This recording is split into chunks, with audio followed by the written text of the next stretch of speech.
Une maman m'a écrit pour me dire que lorsqu'elle va au parc avec sa fille tire les cheveux des enfants, elle mord et elle tape. Elle m'a dit qu'est-ce que je pourrais faire.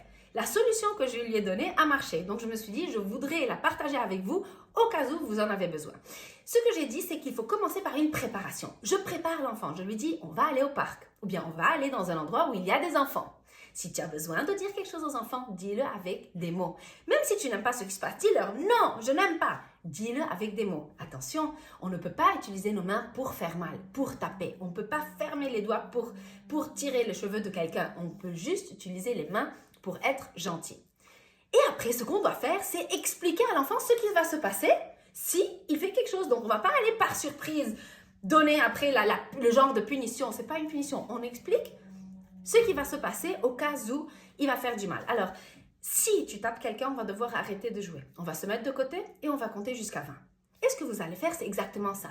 Quand vous allez au parc, il ou elle vont taper parce qu'en fait, ils n'ont pas encore appris à se retenir. Ils vont apprendre ça avec vous petit à petit. Ils vont taper. Tout de suite, on dit « Désolé » à l'autre enfant. On voit si l'autre enfant est bien parce que je donne l'exemple. Donc, pardon, est-ce que ça va? Tu vas bien? D'accord.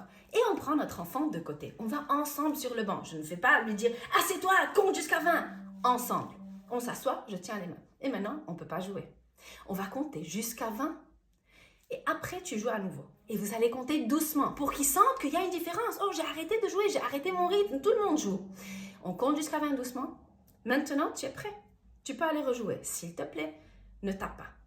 Et après, on va voir. S'il tape à nouveau juste pour s'asseoir avec vous, ça veut dire qu'il y a un manque, il a besoin d'être avec vous. Ça, vous pouvez le voir différemment.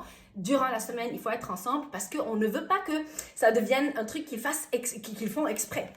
Mais ce qu'on doit aussi faire, ce à quoi on doit faire attention, c'est que s'il le fait une deuxième fois et qu'on compte une deuxième fois jusqu'à 20, la troisième fois, on dit, bon, si ça se passe encore, on devrait aller à la maison. Parce que moi, ce que je veux ici, mon rôle, c'est que toi, tu sois bien et que les autres enfants soient bien. Alors, si tu tapes, on devrait aller à la maison.